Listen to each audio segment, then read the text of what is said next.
गोव्यातील 56 गावांच्या भवितव्यावरून राज्यातील राजकारण चांगलेच तापलंय.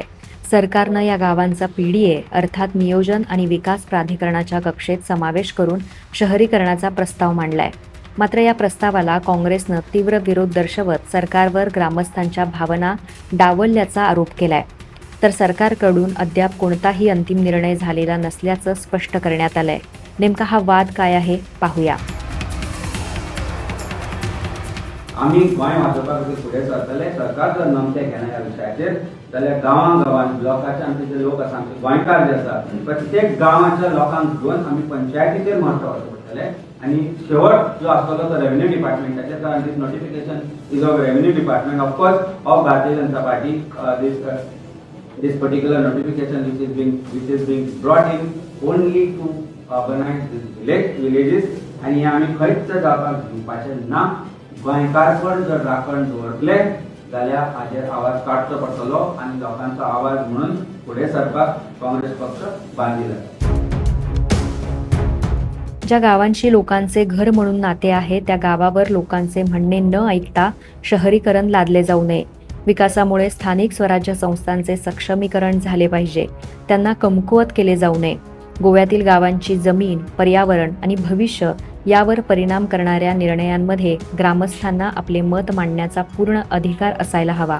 आपल्या अस्मितेसाठी लढणाऱ्या प्रत्येक गोमंतकीयाच्या पाठीशी आम्ही ठामपणे उभे आहोत, अशी भूमिका काँग्रेसचे प्रवक्ते अमित पालेकर यांनी पत्रकार परिषदेत मांडली आहे. मात्र या प्रस्तावाला काँग्रेसनं तीव्र विरोध दर्शवत राज्यभर आंदोलनाचा इशारा दिलाय. गोवा प्रदेश काँग्रेसचे अध्यक्ष अमित पाटकर यांनी सरकारनं ही अधिसूचना तात्काळ मागे घ्यावी अशी मागणी केली आहे. अन्यथा गावागावात जनजागृती करत राज्यव्यापी आंदोलन छेडलं जाईल असाही इशारा त्यांनी दिलाय. काँग्रेसचा आरोप आहे की या प्रस्तावामुळे गावातील पारंपरिक ओळख, पर्यावरण, सांस्कृतिक वारसा आणि स्थानिक स्वराज्य संस्थांचे अधिकार धोक्यात येऊ शकतात. विकासाच्या नावाखाली गावांचे अस्तित्वच बदलण्याचा प्रयत्न होत असल्याचा दावाही काँग्रेसनं केलाय. दुसरीकडे नगर नियोजन मंत्री बाबुश मोन्सेरात यांनी सरकारची भूमिका स्पष्ट करत अद्याप कोणताही अंतिम निर्णय झालेला नसल्याचं सांगितलंय. त्यांच्या मते ग्रामपंचायतींशी सविस्तर चर्चा करून त्यांची मतं, सूचना आणि हरकती विचारात घेतल्यानंतरच पुढील निर्णय घेतला जाईल. आज तुम्ही सांगतात पंचायत असो किंवा मेरचे पंचायत असो, चिमला पंचायत असो, बाकीच्यो ज्या पंचायती ओल्ड गोवा असो, हांचे कडेन कॅपॅसिटी ना ते डिस्पोज करपाची. they are so how are they going to manage this? So it is their duty as sarpanches. आणि जो devolution of power जो आशिल्लो, government should think about devolution of power to local bodies. Now they are trying to take away that power in the form of urbanization and take it away to whom? To the government. So now centrally some government agency or urban development agency or PDA will decide what villagers want. Do you want this? Does Goa want this?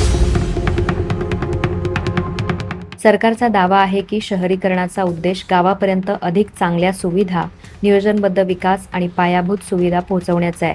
मात्र विरोधकांच्या मते हा निर्णय स्थानिक स्वराज्य संस्था आणि ग्रामस्थांच्या अधिकारांवर परिणाम करू शकतो. आता सरकार ग्रामपंचायतींच्या मतांचा किती आदर करते, 56 गावांच्या शहरीकरणाचा प्रस्ताव पुढे नेते की मागे घेते याकडे संपूर्ण गोव्याचे लक्ष लागून राहिले.